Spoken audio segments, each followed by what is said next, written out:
5 seconds. Start. தலைவர் அவர்களே, கல்வி மானிய கோரிக்கையின் மீது என் கருத்துக்களை தெரிவித்துக்கொள்ள விரும்புகிறேன். இன்றைய தினம் நான் இந்த விவாதத்தை துவக்கி வைப்பதில் பெருமகிழ்ச்சி அடைகிறேன். சாதாரண ஏழை எளிய மக்களும் நல்ல கல்வியறிவை பெற வேண்டுமென்று இந்த நாட்டிற்கு சுதந்திரம் வாங்கி தந்த மகாத்மா காந்தியடிகள் எண்ணினார்கள். அதற்கேற்ப பல திட்டங்களை தீட்டி கல்வித்துறையில் மறுமலர்ச்சியை ஏற்படுத்தி வரும் அரசிற்கு என்னுடைய பாராட்டுகளை தெரிவித்துக் கொள்கிறேன். கல்வி வழங்குவது என்பது மிகவும் புனிதமான பணியாகும். சமுதாயம் நல்ல நிலைமைக்கு வளரவும் மக்கள் ஒழுக்கத்துடன் வாழவும் கல்வி வளர்ச்சி இன்றியமையாததாகும். இன்றைய சமுதாய மாற்றத்தில் படித்தவர்கள்தான் அதிகமான தவறுக்கு காரணமாக இருக்கிறார்கள் என்பதை வருத்தத்துடன் காண்கிறோம். இதற்கு காரணம் அவர்களுக்கு பண்பாடு என்பது இல்லாததுதான். இந்த நிலையை மாற்றிட சமுதாயம் நல்ல முறையில் மேம்பாடு அடைந்திட அறிவு கல்வியுடன் பண்பாட்டு கல்வியையும் வழங்க வேண்டியது நம்முடைய கடமை என்பதை குறிப்பிட விரும்புகிறேன். கல்லூரிகளில் தமிழ் பயிற்று மொழியாக படிக்கும் மாணவர்களுக்கு உதவித்தொகை வழங்கி வருகிறோம். இருப்பினும் அவர்கள் ஆங்கில பயிற்று மொழி வகுப்பிற்குத்தான் ஆர்வமாக செல்கிறார்கள்.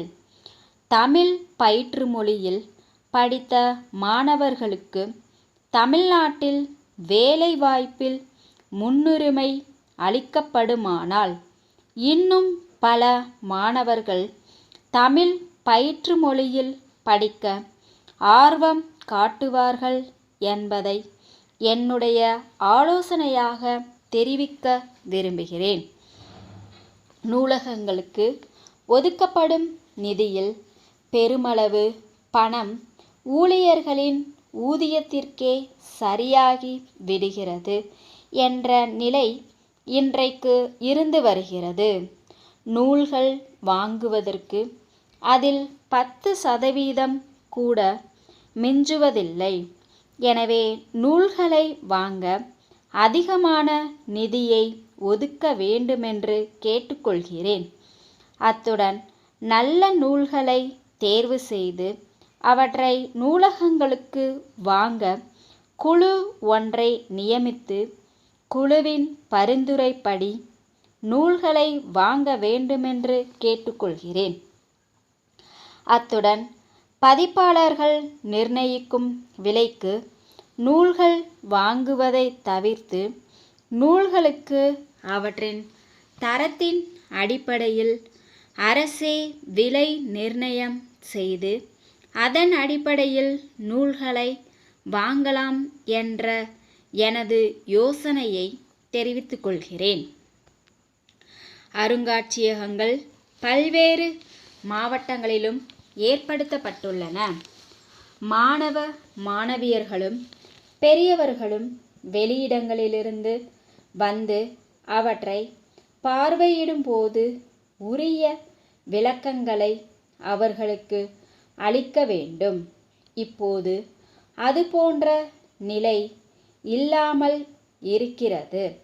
உரிய விளக்கங்கள் அளிக்கிற நிலையை ஏற்படுத்தினால் தமிழகத்தின் பெருமையையும் வரலாற்று உண்மையையும் சரித்திர சான்றுகளையும் சரியான முறையில் மக்கள் அறிந்து கொள்ள வாய்ப்பு ஏற்படும்.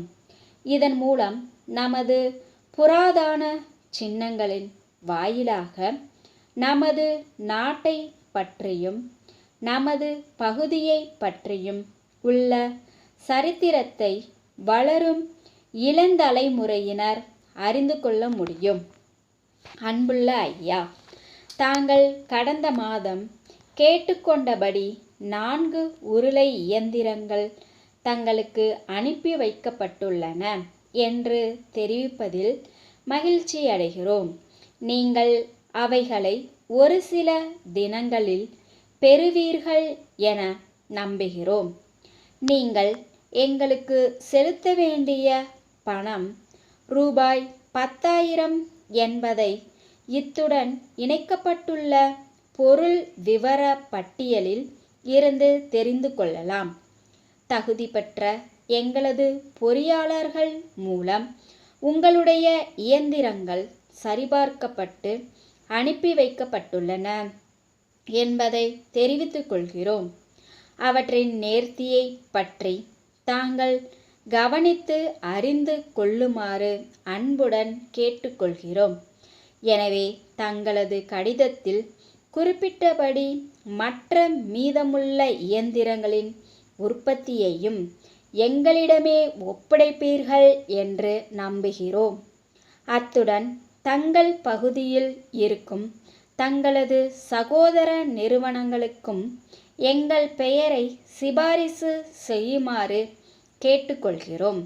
தங்களது தேவைகளுக்கு எப்போதும் குறித்த நேரத்தில் காலம் தாழ்த்தாமல் உங்களுடைய விருப்பத்திற்கேற்ப அனுப்பி வைப்போம் என்று உறுதி கூறுகிறோம். தங்களின் ஒத்துழைப்பை என்றும் எதிர்பார்க்கின்றோம். தங்கள் உண்மையுள்ள